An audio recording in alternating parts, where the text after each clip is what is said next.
There's a quiet realization that hits us at some point in life, usually late at night, usually when the noise finally dies down.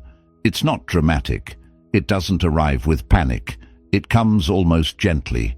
And the realization is this: we're not exactly failing, but we're not really moving forward either. We're doing okay. We're surviving. We're paying bills, handling responsibilities, staying busy.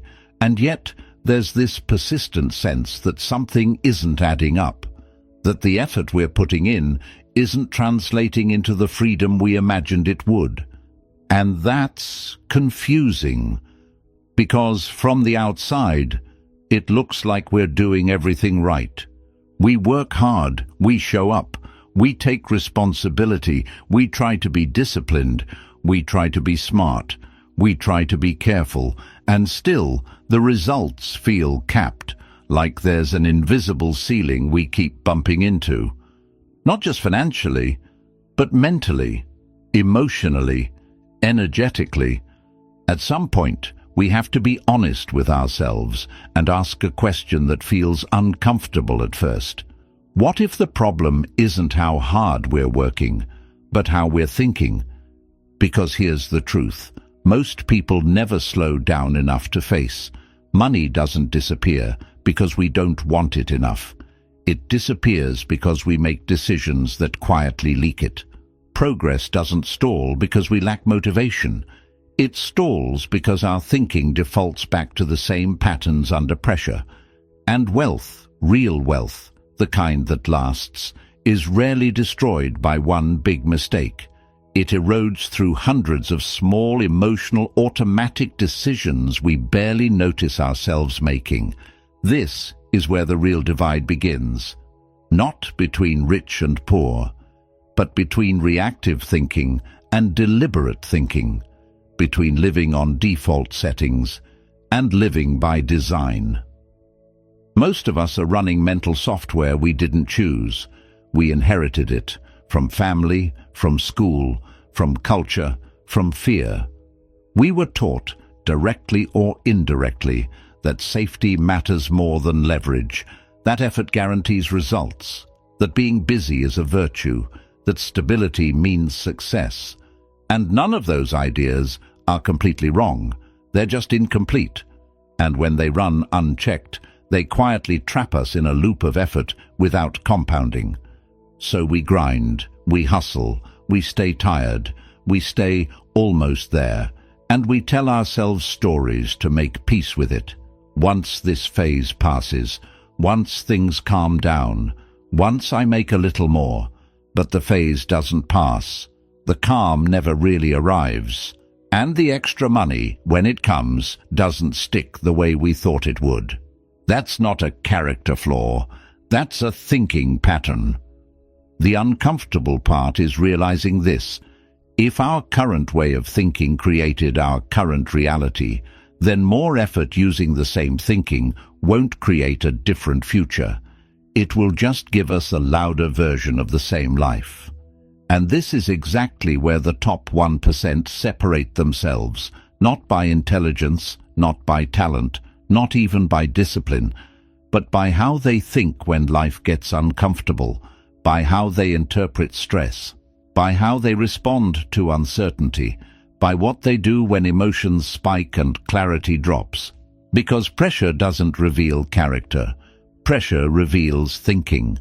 When things go wrong, most people tighten up. They rush. They react. They grab for control. They chase relief. They let urgency dictate direction. And that's understandable. The nervous system hates uncertainty.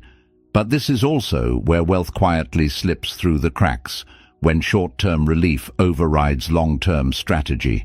The top performers do something different. Not louder, not flashier, quieter. They slow the moment down internally. They create space between stimulus and response. They refuse to let emotion hijack decision-making. And over time, those small pauses compound into radically different outcomes. That's the core idea behind this entire episode. We're not going to talk about money as numbers first. We're going to talk about money as a reflection of thinking, because money follows decisions. Decisions follow thinking, and thinking, whether we like it or not, is shaped by habits, environment, perspective, and emotional control. In this episode, we're going to walk through 15 principles that all stem from one foundational truth. Real wealth is built by people who think differently under pressure. These aren't motivational slogans. They're mental shifts, subtle ones, quiet ones, the kind that don't feel powerful in the moment, but reshape an entire life when practiced consistently.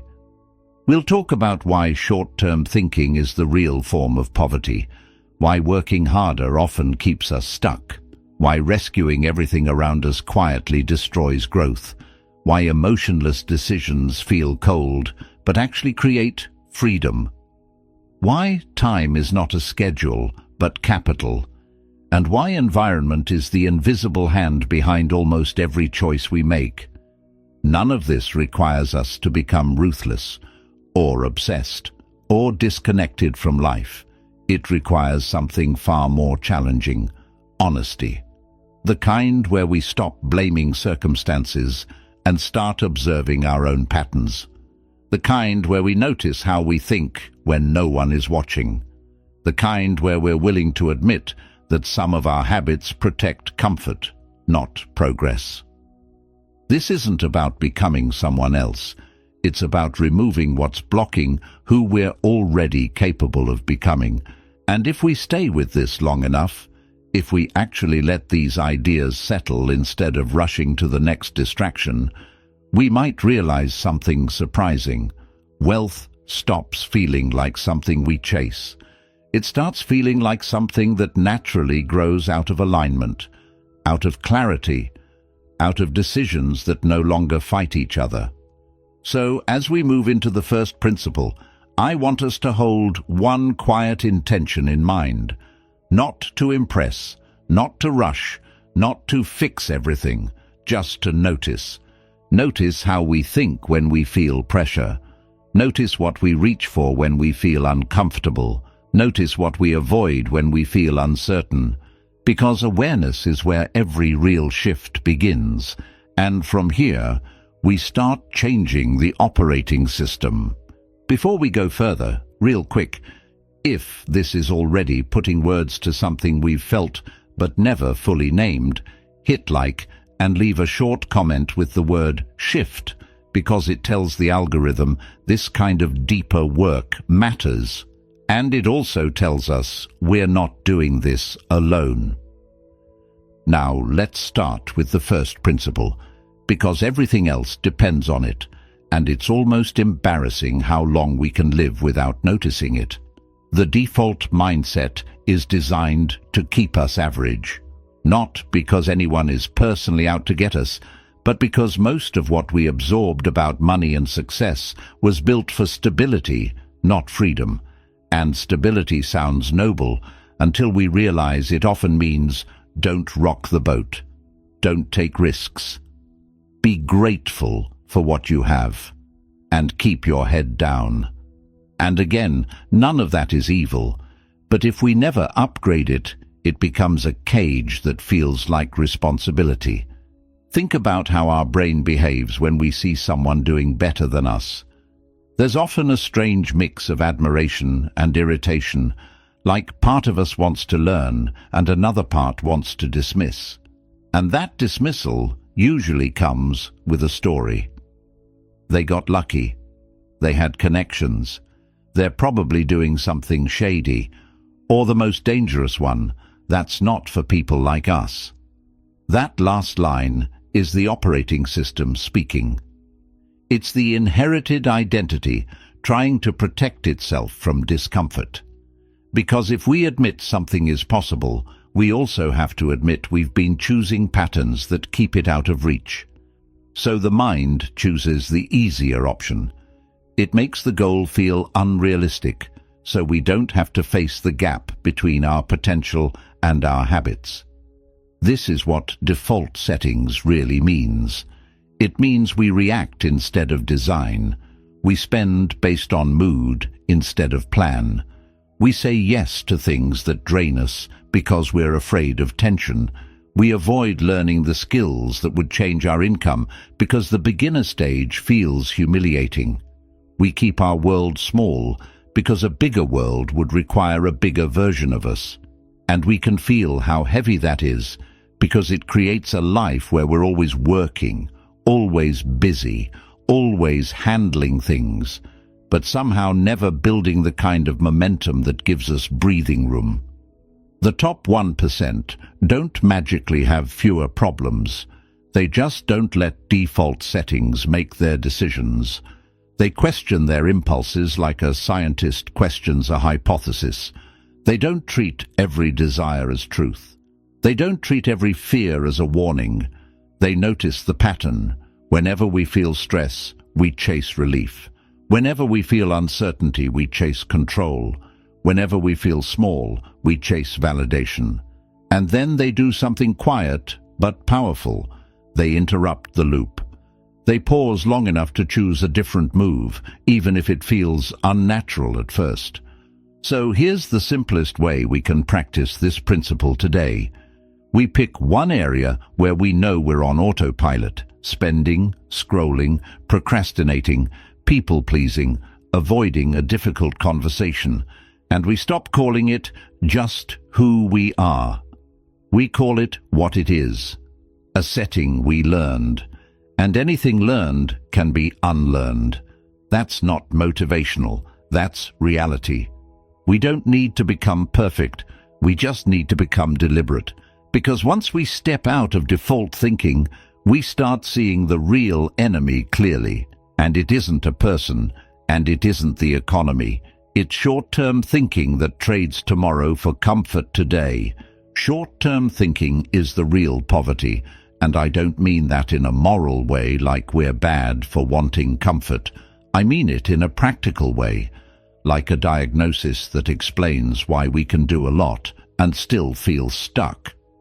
Because short-term thinking doesn't just affect money, it affects how we interpret pain, how we respond to boredom, how we handle uncertainty, and how quickly we abandon a good plan the moment it stops feeling good. When we're in short-term mode, the future becomes blurry. It feels abstract, almost fake. The only thing that feels real is the emotion we're having right now. And that's why we can make decisions that look insane on paper, but feel completely reasonable in the moment. We can buy something we don't need because we want to feel better for 5 minutes. We can skip the hard task because we want relief for one afternoon. We can avoid the conversation because we want peace for one night. We can quit a routine because we want comfort for 1 week.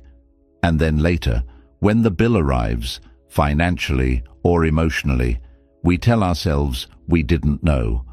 But deep down, we knew. We just couldn't feel the future strongly enough to protect it. That's what short-term thinking does. It turns our life into a series of trades where we keep selling tomorrow to buy relief today. And here's the brutal part. The world is designed to keep us in that mode. Everything around us is optimized for immediate reward. Notifications, fast entertainment, impulse buying, endless opinions, quick fixes, short videos, fast food, instant delivery. It trains the nervous system to expect a reward without effort. So when we sit down to do something that actually builds wealth, learning a skill, building a business, saving consistently, improving our health, creating disciplined routines, it feels strangely painful, not because it's truly unbearable, but because our brain has been trained to expect dopamine without discomfort. So we start telling ourselves the old story. I'm not motivated. I'm not disciplined. I can't focus. But the truth is simpler. We're just living in a brain environment that rewards short-term behavior, and we haven't installed a different rule set yet. Now, the top 1% aren't immune to this. They feel temptation too. They feel laziness too. They feel fear too. The difference is that they don't confuse the feeling with a command. They don't treat discomfort like an emergency. They understand that the feeling of resistance is not evidence that something is wrong. It's evidence that something matters. And this is where wealth becomes psychological, because compounding, real compounding, only happens when we do small, boring, consistent things long enough that the future starts paying us back. And that's exactly what short-term thinking destroys. Consistency. It makes us reset every week, every month, every time the mood changes. It makes us rebuild motivation from scratch instead of building identity. So we can tell how short-term thinking is running our life by one simple sign. We keep needing to start over. We start a budget and then fall off. Start a habit and then disappear. Start a project and then abandon it. Start saving and then spend it. Start learning and then stop. And the mind always has a reason that sounds intelligent in the moment. But the deeper reason is that we haven't trained ourselves to value the future more than the current emotion. This is why the first real upgrade is not a financial tactic. It's a perspective shift. We have to make the future feel real enough that we stop betraying it. And the easiest way to do that is to shrink the time horizon into something our brain can actually hold. Instead of thinking, I need to be wealthy, we think, I need to make one decision today that the future me will thank me for. One decision, one trade, one small act of loyalty to the person we're becoming. Because the future isn't built by big dramatic moments. It's built by small, consistent decisions that feel almost meaningless while we're doing them. And that's why short-term thinking feels so dangerous. It convinces us that small decisions don't matter until we wake up one day and realize they were the whole story. Now, once we see this clearly, we need a tool that breaks the short-term spell in real time, especially when life gets loud and our emotions try to take the wheel. And that tool is a question so simple it feels childish, but it's one of the most powerful filters we'll ever use. Will this even matter in 5 years? Will this even matter in 5 years? It sounds almost too simple, almost naive, and that's why most people never actually use it when it counts. They hear it, they nod, they agree with it intellectually, and then the moment something triggers them emotionally, the question disappears. The nervous system takes over, the mind narrows. The problem feels enormous, personal, urgent, and suddenly 5 years from now might as well be another lifetime.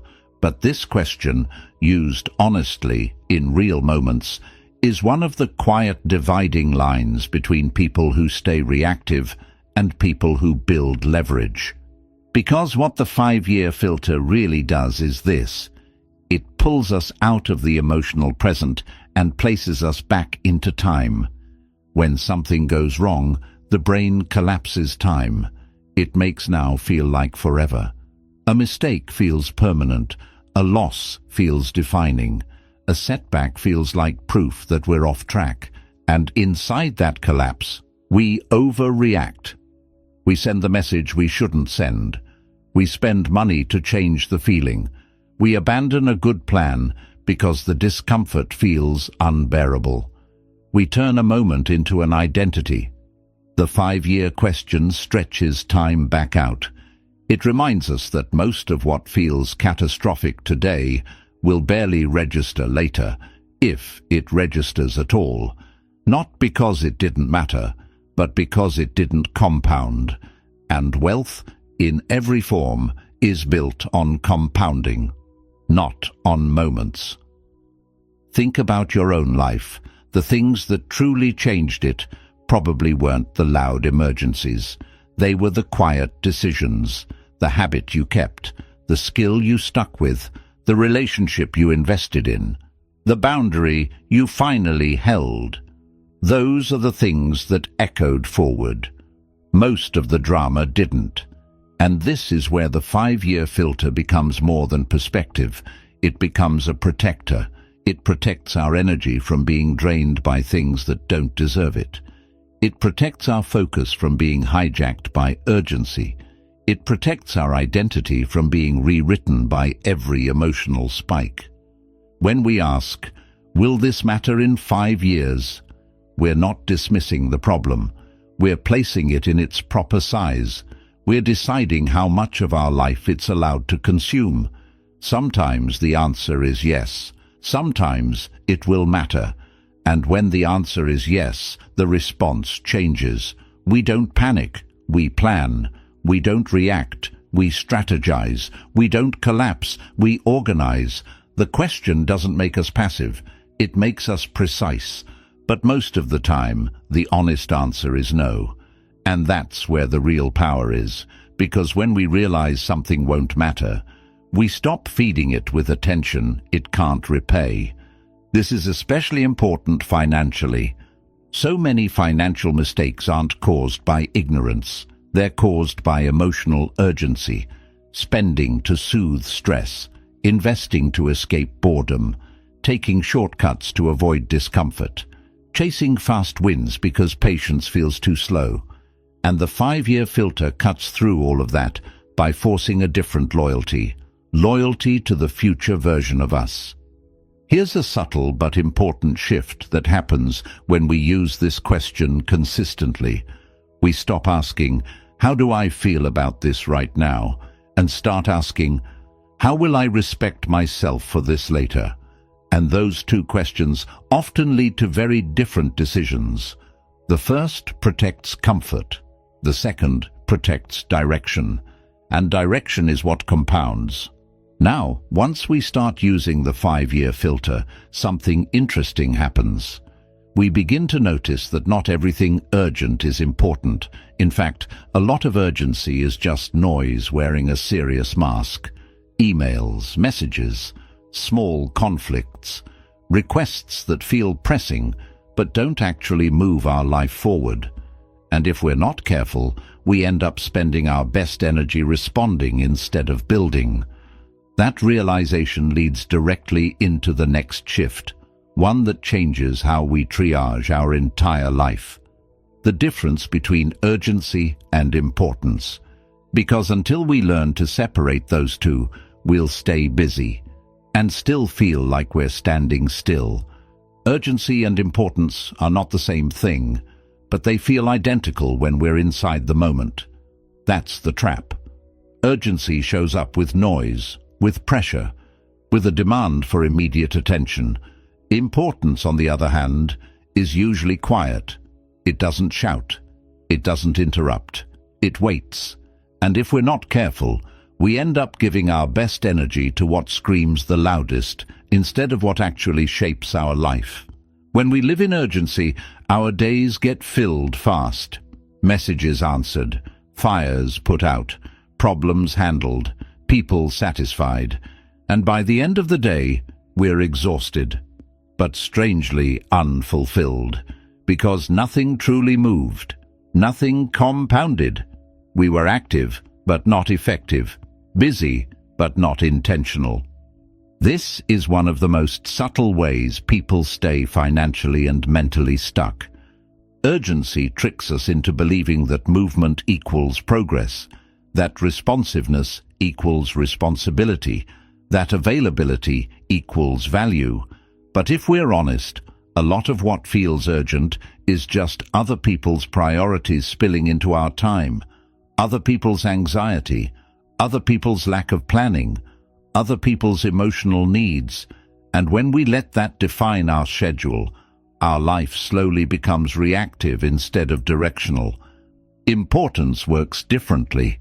Importance is tied to outcomes that compound over time.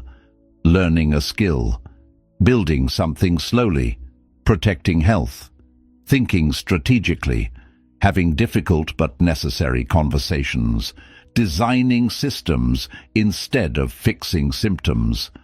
These things rarely feel urgent. In fact, they often feel easy to postpone. I'll do it later, when things calm down, after this busy phase. And that's exactly why they get ignored, because urgency crowds them out. Here's the uncomfortable truth we need to face. If we don't choose what's important, urgency will choose for us. And urgency doesn't care about our future, it only cares about now.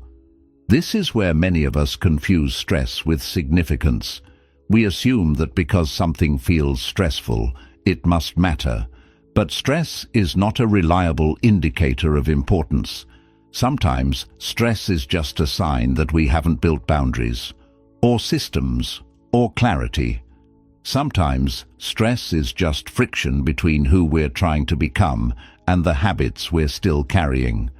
The top performers learn to pause before reacting and ask a different question. Not, how fast do I need to deal with this? But, what happens if I don't? That question is revealing. If nothing meaningful breaks, if the world doesn't collapse, if the long-term trajectory doesn't change, then what we're dealing with is urgency, not importance. And once we see that clearly, we can shrink it. We stop giving urgent things prime mental real estate. We batch them, we schedule them, we handle them efficiently instead of emotionally, and then we protect space for what actually matters, even when it doesn't feel pressing. Especially when it doesn't feel pressing. This shift alone changes how money behaves in our life, because when urgency runs the show, we spend impulsively, react emotionally, and chase short-term fixes. When importance leads, we delay gratification, think in systems, and make decisions that don't feel exciting now but create stability later. There's also a deeper identity shift happening here. When we constantly respond to urgency, we reinforce an identity of someone who is always on call, always needed, always reacting. And while that can feel important in the short term, it quietly erodes self-respect. We start measuring our value by how quickly we respond, instead of by what we're building. Choosing importance over urgency is an act of self-respect. It's us saying, our time has a direction, our energy has a purpose, our future deserves protection. And this doesn't mean we ignore responsibilities. It means we stop letting every interruption dictate our priorities. We decide in advance what matters most, and we organize the rest of life around that decision, not the other way around. So here's a simple internal rule we can start using immediately. When something demands attention, we pause and ask, is this urgent or is it important? If it's urgent but not important, we handle it cleanly and move on. If it's important but not urgent, we schedule it and protect it. Because the things that change our life rarely demand attention. They require commitment. Once we make this distinction consistently, another realization becomes impossible to ignore. If we're constantly dealing with urgent problems, it's usually a sign of something deeper, a pattern, and that's where the next shift begins. Hard work without pattern recognition is invisible effort.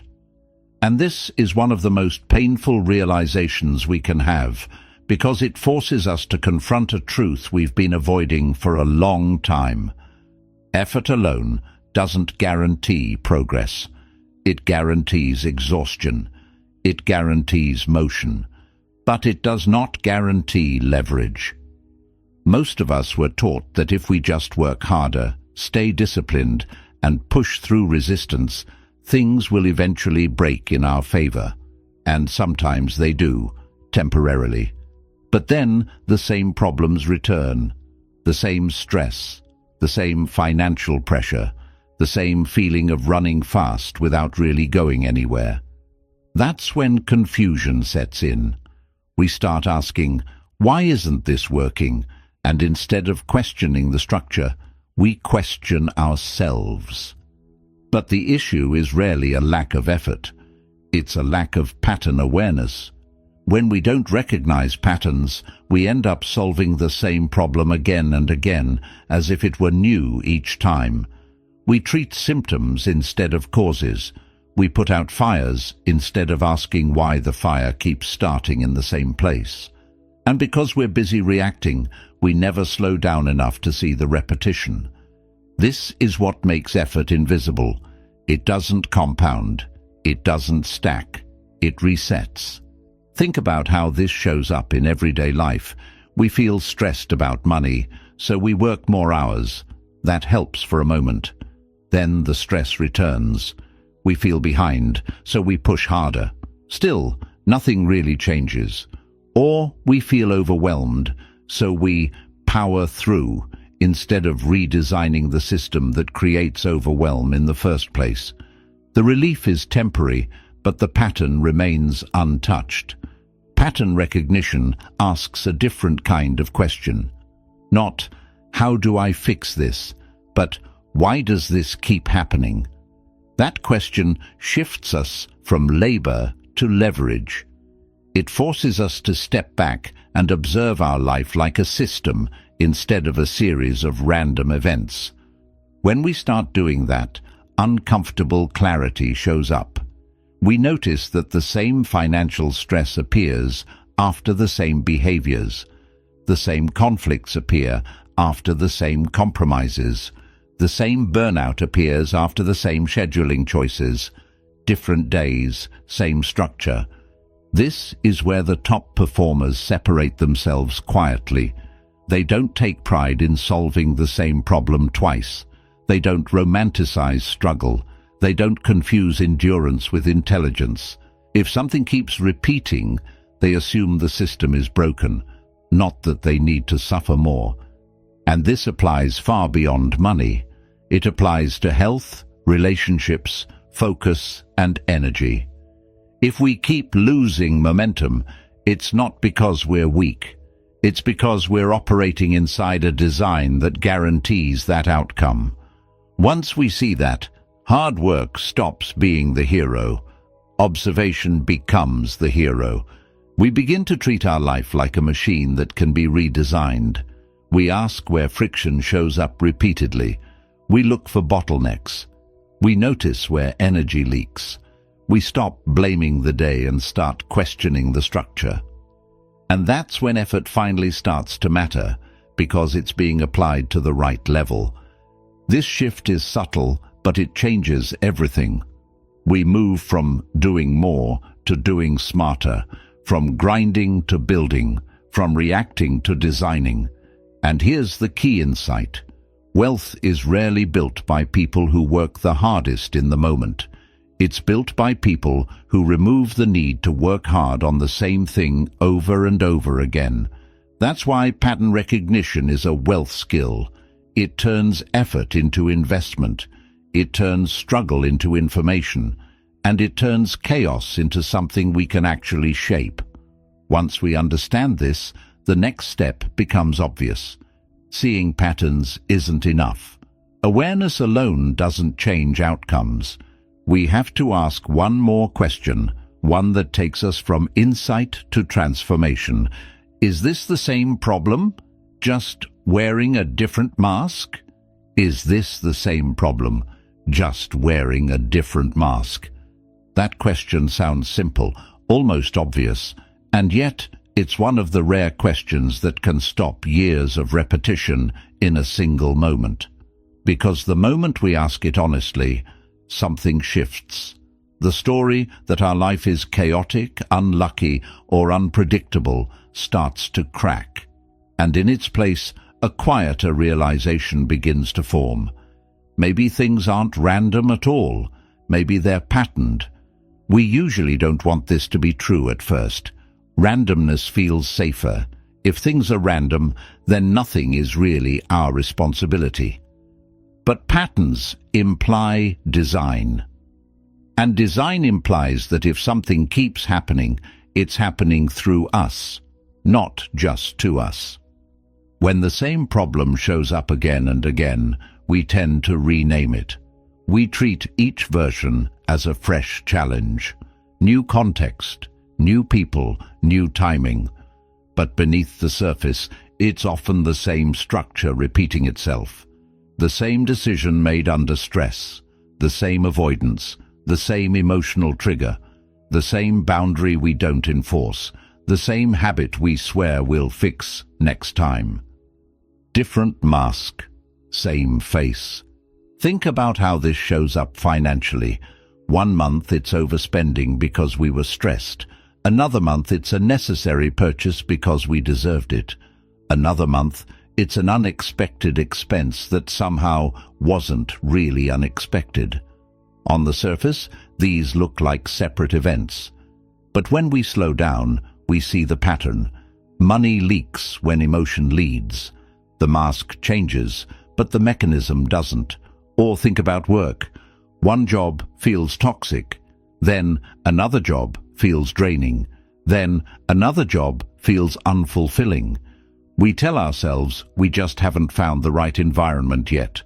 And sometimes that's true. But sometimes the real pattern is how we relate to authority, conflict, boredom, or responsibility. Until that internal structure changes, the external situation just reshuffles. The same applies to relationships, health, focus, even self-respect. We leave one situation hoping the next will be different, without noticing that we're bringing the same responses with us. And so the cycle continues, just with a new name. This is why asking, "Is this the same problem wearing a different mask?" is such a powerful interruption. It stops us from reacting and forces us to observe. It moves us from inside the emotion to above the pattern. And that's where leverage lives. Once we see a pattern, something important happens. The problem stops feeling personal. It stops being a failure of willpower or character. It becomes information, data, a signal pointing to a system that needs redesign. And here's the key insight most people miss. Patterns don't disappear when we fight them harder. They disappear when we change the structure that produces them. This is where many of us get stuck. We see the pattern, nod in recognition, feel a moment of clarity, and then go right back to trying harder inside the same setup. More discipline, more motivation, more pressure. But effort inside a broken structure just creates better-looking exhaustion. The top performers do something different. When they spot a pattern, they don't ask how to survive it again. They ask how to make it unnecessary. If stress keeps showing up at the end of every month, they don't just brace themselves. They change how money flows. If burnout keeps appearing every few months, they don't just take another break. They change how energy is allocated. If conflict keeps repeating, they don't just get better at apologizing. They change the boundaries that allow the conflict in the first place. This is the moment where wealth thinking truly begins. Because wealth isn't built by solving problems faster. It's built by reducing the number of problems that need solving at all. And once we reach this realization, the next step becomes unavoidable. Seeing the pattern is not enough. Naming it is not enough. We have to build something that outlives our mood, a system. Because without systems, insight fades, motivation fades, clarity fades. But systems keep working quietly, even on the days we don't feel strong. And that's where the next shift takes us. Systems create wealth while effort only sustains survival. And this is where many of us feel resistance, because systems sound cold, mechanical, or corporate. They sound like something other people use. But the truth is, we're already living inside systems. We just didn't design most of them consciously. Our spending has a system. Our schedule has a system. Our habits have a system.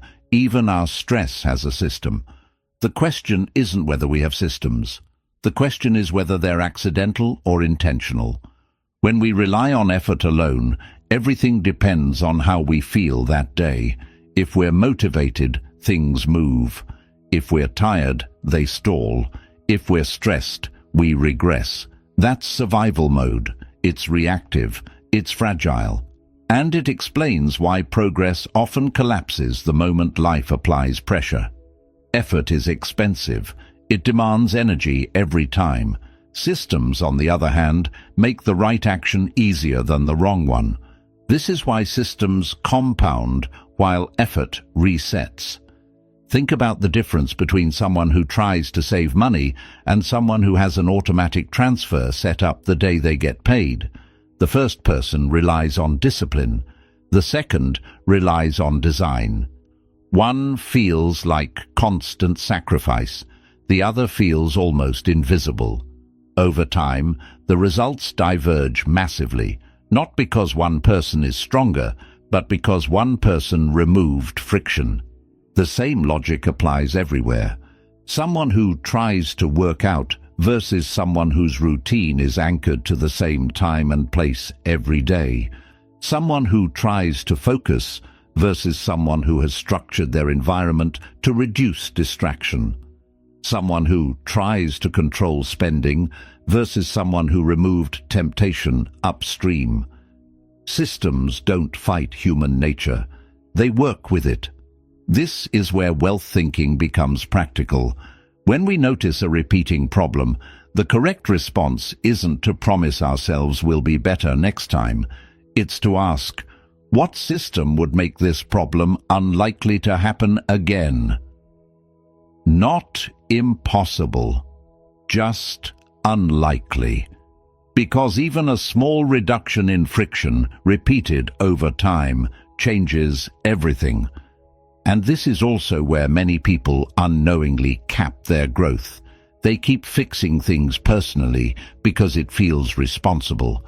They jump in, they clean up, they rescue, and in doing so, they prevent the system from ever improving. The problem keeps returning because the structure that creates it never changes. We can see this clearly in work and leadership, but it applies just as much to our inner life. If we always rely on willpower to avoid distractions, distractions win. If we always rely on motivation to stay consistent, motivation eventually disappears. If we always rely on memory to make good decisions, stress will overwrite it. Systems are how we protect ourselves from ourselves. There's a quiet humility in building systems. It's an admission that we're not always at our best, that we get tired, that we get emotional, that we forget. And instead of pretending we'll magically overcome that, we design around it. We set rules. We create defaults. We document decisions so we don't have to remake them every week. This is what implemented forever really means. It means we make a decision once at a higher level, and then we let the system carry it forward. We don't renegotiate it every time the mood changes. We don't reopen the debate when we're stressed. The system decides for us, and this is why systems feel boring at first. They remove drama. They remove the highs and lows. They remove the emotional spikes that make us feel alive. But in exchange, they give us something far more valuable: stability, clarity, and the space to think. Once systems are in place, effort gets redirected. Instead of constantly fixing what's broken, we can focus on improving what works. Instead of reacting, we can plan. Instead of surviving, we can build. And that's the moment when another uncomfortable truth appears. If systems are what create leverage, then constantly jumping in to fix things might not be strength at all. It might be the very thing keeping growth impossible, which brings us to the next shift, the one where we stop being the hero and start becoming the architect. One level up thinking is the moment we stop living inside the problem and start looking at it from above. And this shift is subtle, because on the surface, it can feel like we're becoming less involved, less responsible, maybe even less caring. But in reality, the opposite is happening. We're trading emotional involvement for structural clarity. When something goes wrong, our instinct is to jump in, fix it, handle it, prove we're capable. There's a quiet identity boost that comes from being the one who saves the situation, the one people rely on, the one who always shows up. And for a while, that identity feels good. It feels important. It feels necessary. But here's the hidden cost. When we stay inside the problem, we can only solve it at the level it was created. We're reacting to symptoms instead of redesigning causes. One level up thinking asks a different question. Not, how do I fix this right now?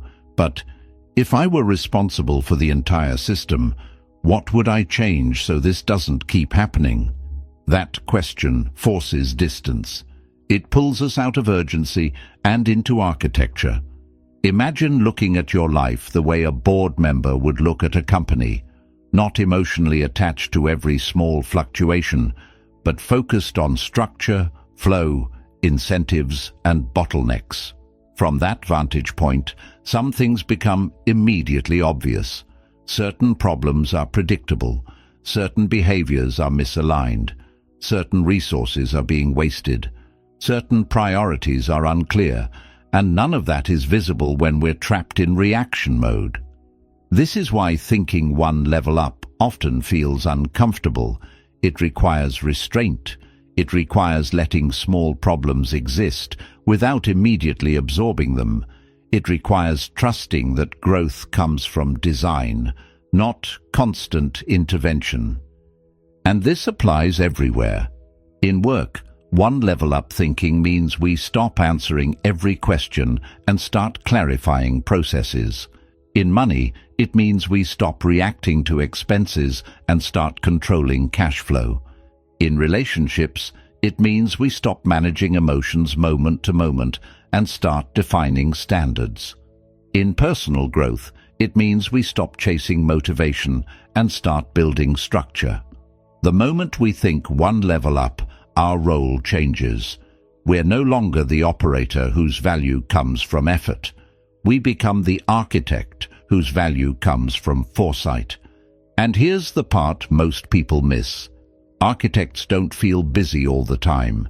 They feel calm, not because they care less, but because they've moved the battle upstream. They don't wait for problems to explode. They design systems that absorb stress quietly. This is also where self-respect deepens. When we think one level up, we stop negotiating with chaos. We stop normalizing disorder. We stop accepting repeated dysfunction as just how things are. We begin to ask harder questions, not about others, but about ourselves. Why does this keep landing on my plate? What role am I playing in allowing this pattern to continue? What incentive structure am I accidentally reinforcing? Those questions sting a little, but they're the kind of sting that leads to freedom. Because once we adopt one level up thinking, we realize something that changes how we relate to effort forever. Not every problem deserves our hands. Some problems deserve our design. And that realization sets up the next shift perfectly. Because if we keep jumping in to fix everything, we might actually be blocking growth, our own and everyone else's. Which leads us to the next uncomfortable but necessary truth. Sometimes being the fixer is the problem. Being the fixer feels like strength, but over time it quietly becomes a ceiling. At first, it looks noble. We're the reliable one, the responsible one, the person who steps in when things fall apart, and people learn this about us quickly. They bring us their problems. They lean on our competence. They relax, because they know we'll handle it. And for a while that identity feels meaningful. It gives us a sense of control, of usefulness, of being needed. But here's what we rarely admit to ourselves. constantly being the fixer, trains the world to stay broken.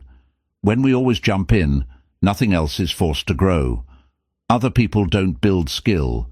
Systems don't get redesigned. Boundaries don't get respected. The problem keeps returning, not because it's unsolvable, but because we've made ourselves part of the mechanism that sustains it. This is especially dangerous because it feels like responsibility. We tell ourselves, if I don't do it, it won't get done. It's faster if I handle it. I can't trust anyone else with this. And sometimes, in the short term, that's true. But short-term efficiency often comes at the cost of long-term growth. Every time we rescue, we delay learning. Every time we absorb chaos, we normalize it. Every time we fix without redesigning, we guarantee repetition. This pattern shows up everywhere. At work, we become the person everyone depends on, and then we wonder why we can't move up. In relationships, we smooth everything over, and then we wonder why nothing ever really changes. Financially, we keep bailing ourselves out of impulsive decisions, and then we wonder why discipline never sticks. The uncomfortable truth is this: fixing feels productive, but it often protects the very structure that keeps us stuck. There's also a deeper emotional layer to this. Being the fixer gives us identity, it gives us a role, it gives us worth. If we stop fixing, we're forced to confront a quieter question. Who are we when we're not needed in crisis?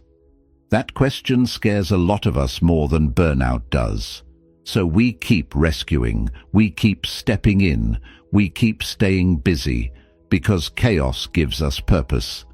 But wealth, real wealth, doesn't come from being needed. It comes from being effective. Effectiveness means problems reduce over time, stress decreases, decisions get cleaner, energy returns. And none of that happens if we stay trapped in the role of the hero. Heroes burn out, architects endure.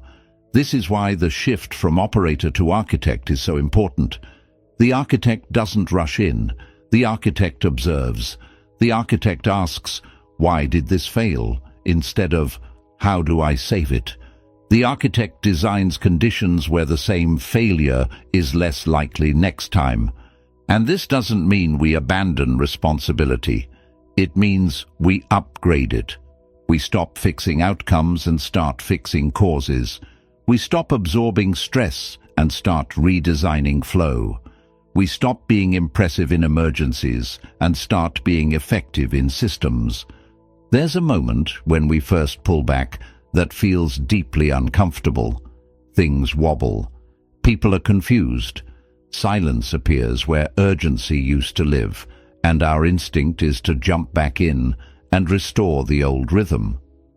But if we can tolerate that discomfort just a little longer, something powerful happens. Other people step up, processes improve, the system adjusts. And so do we. We gain time, we gain clarity, we gain the space to think. And in that space, a new kind of decision-making becomes possible, one that isn't driven by guilt, urgency, or emotional attachment. Which brings us to the next shift, and it's one of the hardest for people who care deeply to master: learning to make decisions without letting emotions run the process. That's where real freedom starts. Emotionless decision-making doesn't mean we stop caring. It means we stop letting care turn into confusion. This is one of the hardest shifts for people who are thoughtful, conscientious, and emotionally aware. We're taught, explicitly or implicitly, that listening to our feelings is the same as letting feelings decide. And over time, that blurring creates chaos, because feelings are signals, not instructions. They tell us something is happening, not what to do about it.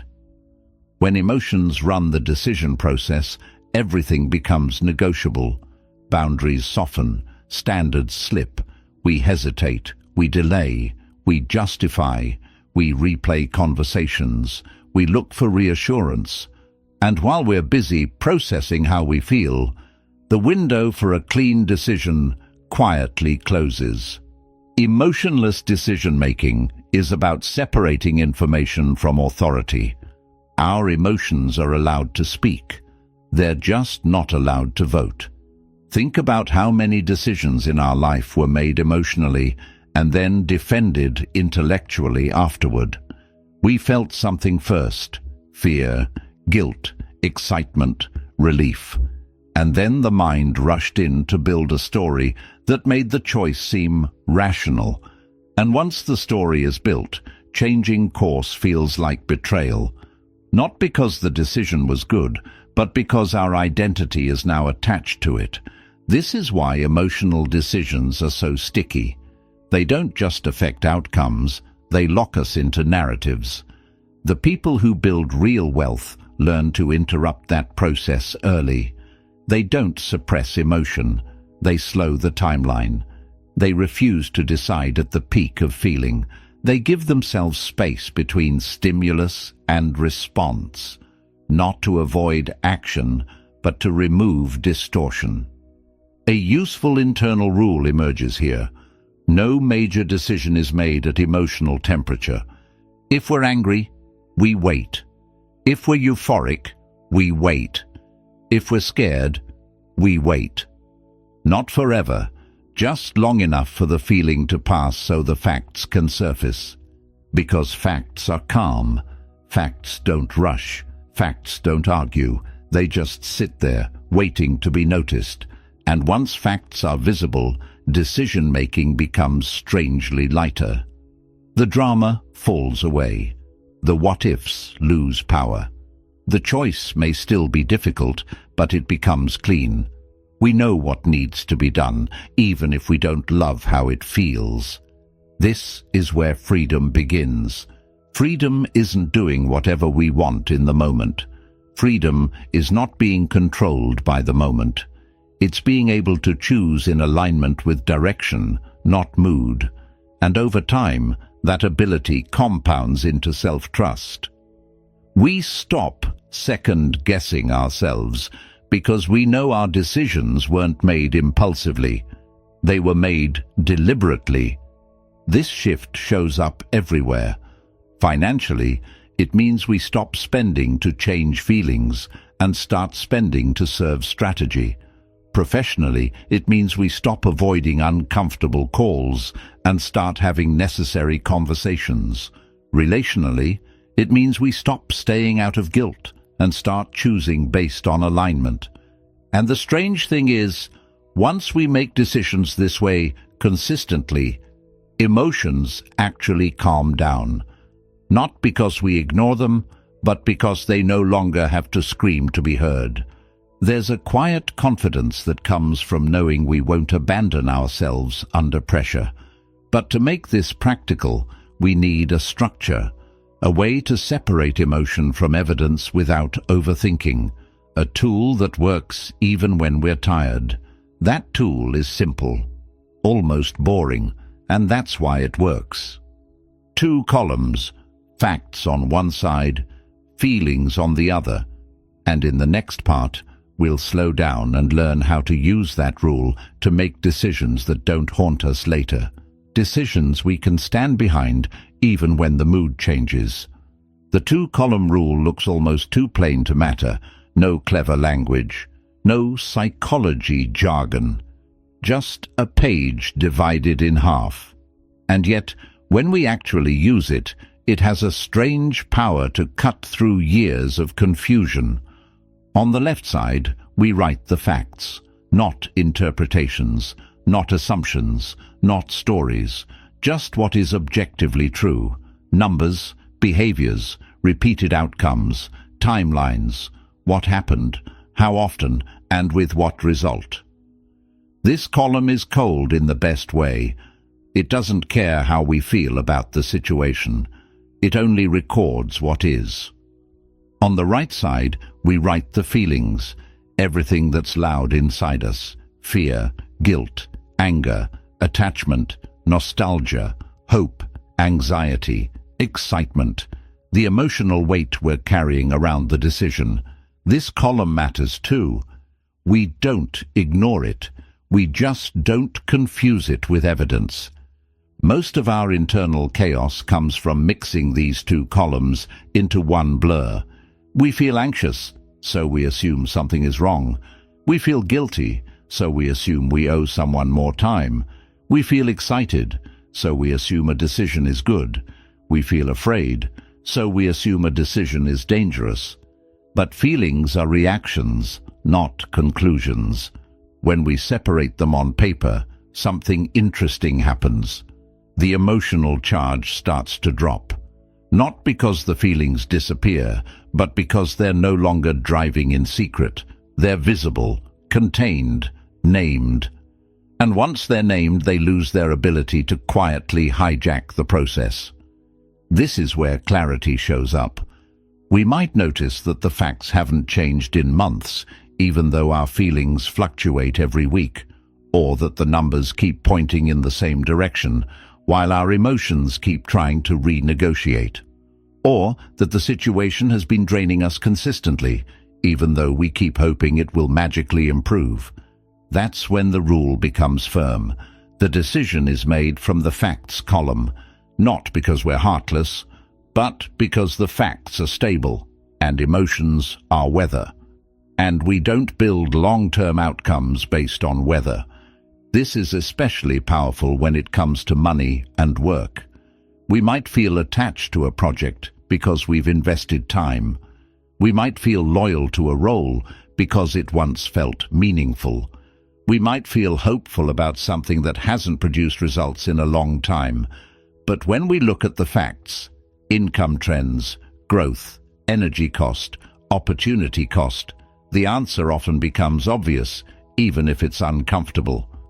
And here's the part that takes maturity. Making the decision doesn't mean the feelings instantly agree. We can choose correctly and still feel sad. We can choose wisely and still feel scared. We can choose growth and still feel loss. The goal isn't to feel good immediately. The goal is to feel aligned later.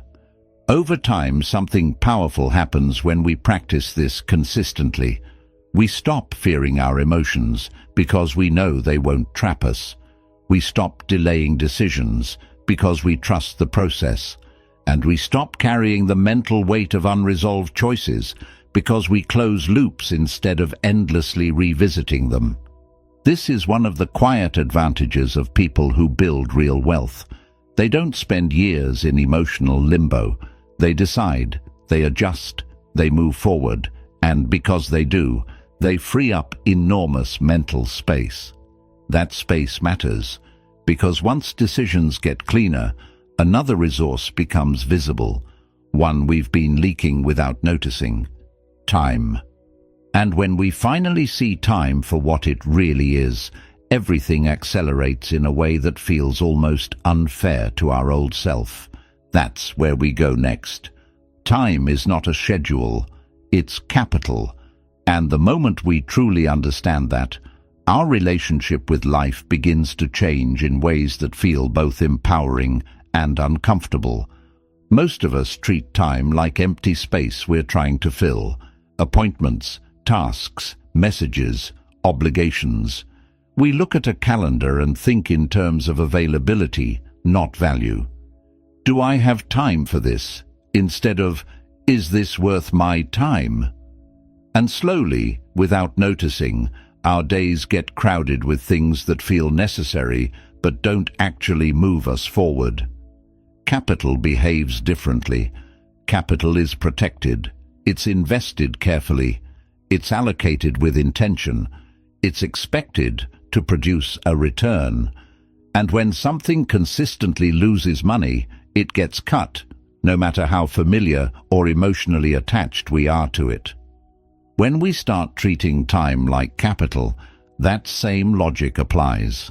Every hour becomes an investment. Some hours compound, others depreciate.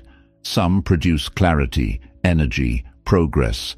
Others drain us, scatter our focus, and leave us tired without results. And the problem isn't that we don't have enough time.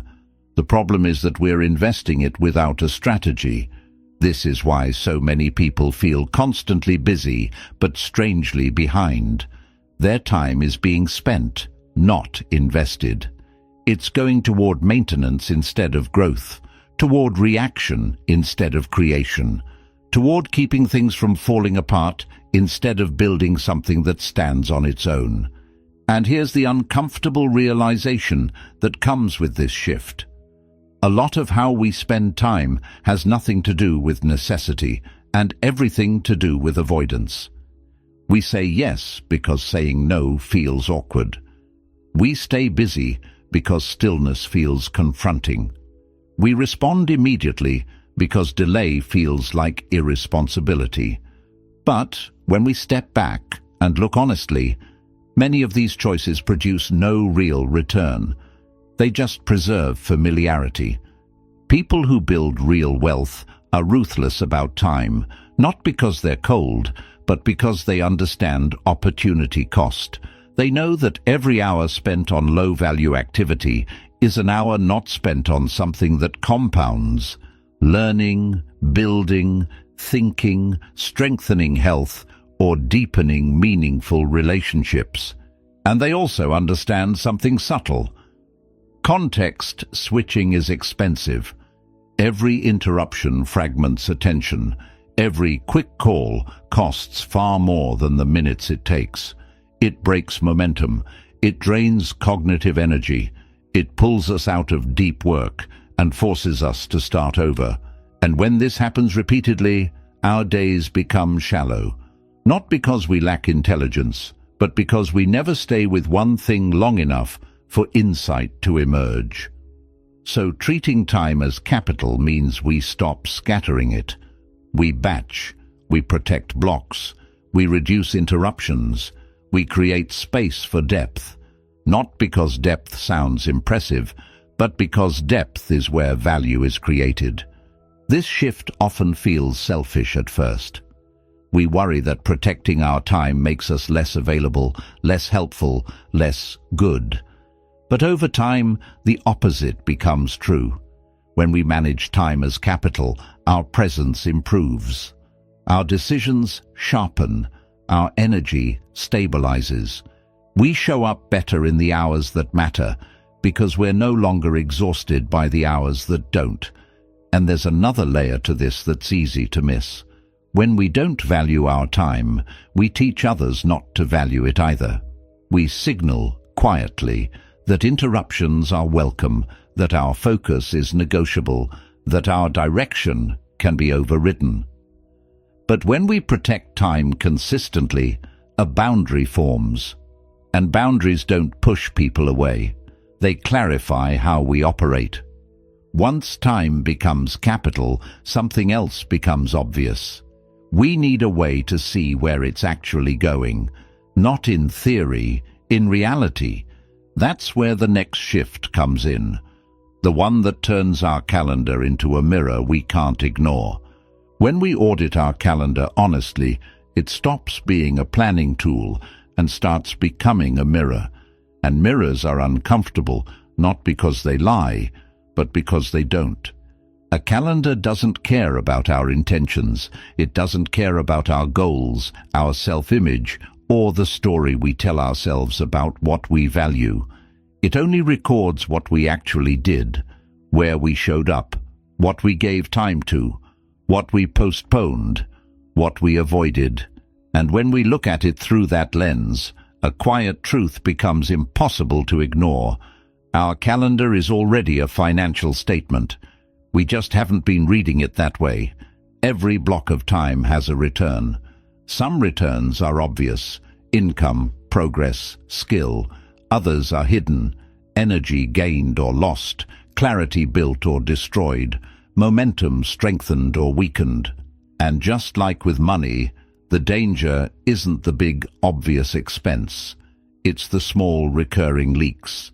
The meetings that lead nowhere, the conversations that drain us every time, the tasks that exist because no one ever redesigned the process. the scrolling that pretends to be rest but leaves us more scattered than before. When we treat the calendar like a financial statement, we stop asking, "Did I stay busy?" and start asking, "What did this hour produce?" Not in a harsh way, in an honest way. Did it move something forward? Did it reduce friction later? Did it build capacity? Or did it simply maintain the status quo? This is where many of us realize something sobering.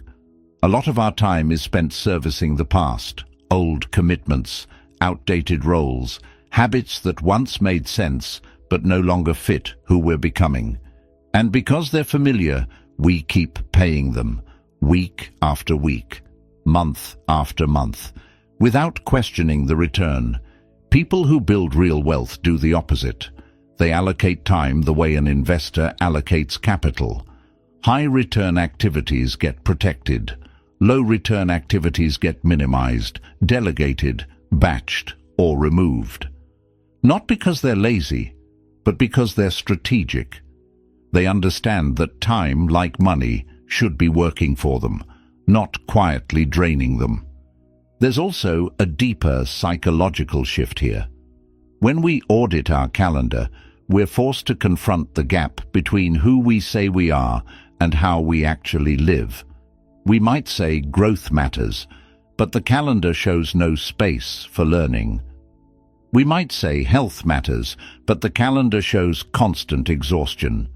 We might say freedom matters, but the calendar shows endless obligations with no leverage. That moment isn't meant to create guilt. It's meant to create clarity, because clarity leads to clean decisions, and clean decisions lead to alignment.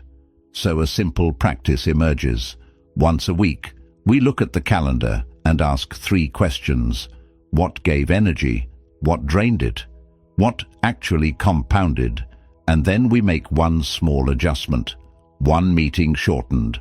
One block protected. One recurring obligation removed. 1 hour reinvested into something that builds the future instead of maintaining the past. Those small reallocations don't feel dramatic, but over time they create a completely different trajectory. Less chaos, more depth, fewer emergencies, better decisions. And slowly, almost without us noticing, life starts to feel less reactive and more intentional. But here's the catch. Even with a perfect calendar, even with clean time allocation, something can still pull us backward if we're not careful. Our environment. Because no matter how disciplined we are, environment has gravity. And if it's not aligned with who we're becoming, it will quietly drag us back to who we used to be. That's where the next and final shift takes us. Environment is the invisible hand behind almost every decision we make, and this is the part many of us underestimate because it feels indirect. We like to believe our choices come from willpower, values, or intelligence. And sometimes they do. But far more often, they come from what surrounds us, what we see every day, what we tolerate, what feels normal, and what quietly shapes our expectations. We don't rise to the level of our goals. We sink to the level of our environment. Think about how our behavior changes depending on where we are. The same person can feel disciplined in one setting and completely scattered in another, focused around certain people, drained around others, calm in one space, anxious in another. That's not weakness. That's biology responding to cues. Our environment tells our nervous system what kind of behavior is required to survive. If chaos is normal, we become reactive. If clutter is normal, clarity feels unnatural. If distraction is everywhere, focus feels like effort. And this is why so many people feel like they keep falling back, even after moments of insight. They have a breakthrough, feel motivated, make a plan, and then return to an environment that keeps reinforcing the old identity. Same inputs, same conversations, same triggers, same temptations. And slowly, without realizing it, the old patterns take over again. People who build real wealth understand this deeply. They don't rely on constant self-control. They redesign surroundings so the right decisions become easier and the wrong ones require effort. They curate what they see, who they spend time with, what problems they allow into their life, and what standards they normalize. This doesn't mean cutting everyone off or becoming isolated. It means being intentional. Look at physical space.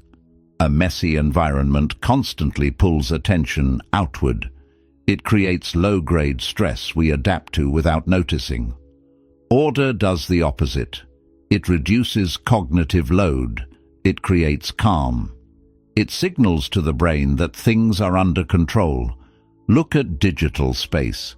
What we consume daily trains our thinking. If our feed is filled with comparison, outrage, impulse, and noise, our decisions will reflect that. If it's filled with depth, growth, and perspective, our thinking sharpens naturally. Look at people. The people around us shape what feels possible. If everyone in our circle treats stagnation as normal, growth starts to feel risky. If the people around us are building, learning, and stretching, effort starts to feel normal instead of extreme. This is why environment is not a nice-to-have. It's foundational. And here's the uncomfortable question that ties it all together. Does our environment challenge our operating system, or does it protect our excuses? Because if we're always the most disciplined person in the room, growth slows. If no one around us questions our habits, our blind spots remain hidden. If our environment never stretches us, we end up defending comfort instead of evolving. This is why people who grow quickly often put themselves in rooms where they feel small, not to feel inferior, but to recalibrate what normal looks like. Discomfort becomes information. It shows us where the next level is. And we don't need to change everything at once. One adjustment is enough to start the shift. One space cleaned, one boundary enforced, one input removed, one new circle entered. Environment doesn't need to be perfect. It just needs to stop pulling us backward. Because thinking will not outpace environment for long. And once we align our environment with who we're becoming, something remarkable happens. The effort required to stay consistent drops. Decisions feel lighter, progress feels steadier. Wealth, mental, emotional, financial, stops feeling like a fight and starts feeling like a natural outcome. Which brings us to the final point, the place where all of this connects into one quiet truth about how real wealth is built, and why, once it's built correctly, it finally stays. When everything we've talked about starts to connect, a different picture of wealth quietly appears, not as something dramatic or flashy, but as something stable, something that doesn't need constant defer, something that doesn't collapse the moment life gets unpredictable. At this stage, wealth stops looking like a finish line and starts looking like a byproduct of how we think under pressure, a byproduct of how we decide when emotions rise, a byproduct of how we structure our time, our systems, and our environment. This is the moment where many people expect a big secret, some final trick, some aggressive tactic. But the truth is almost disappointing in its simplicity. Real wealth stays when the person holding it no longer sabotages it unconsciously. When money enters a life that has clarity, structure, boundaries, and direction, it doesn't have to fight to survive. What usually destroys wealth isn't lack of intelligence, it's internal chaos, conflicting priorities, emotional decision-making, a life designed around reaction instead of intention. And when those patterns remain unchanged, more money only magnifies the instability. It amplifies stress instead of easing it. But when the operating system changes, the experience of money changes with it. At that point, spending becomes deliberate instead of impulsive. Work becomes focused instead of frantic. Opportunities are evaluated instead of chased. Nothing feels rushed. Nothing feels desperate. There's space to think, space to wait, space to say no. And that's the quiet signal that something fundamental has shifted. We no longer need constant motivation because our life is no longer fighting us. We no longer need willpower battles every day because our environment supports our direction. We no longer need to prove anything because our decisions are aligned with who we're becoming.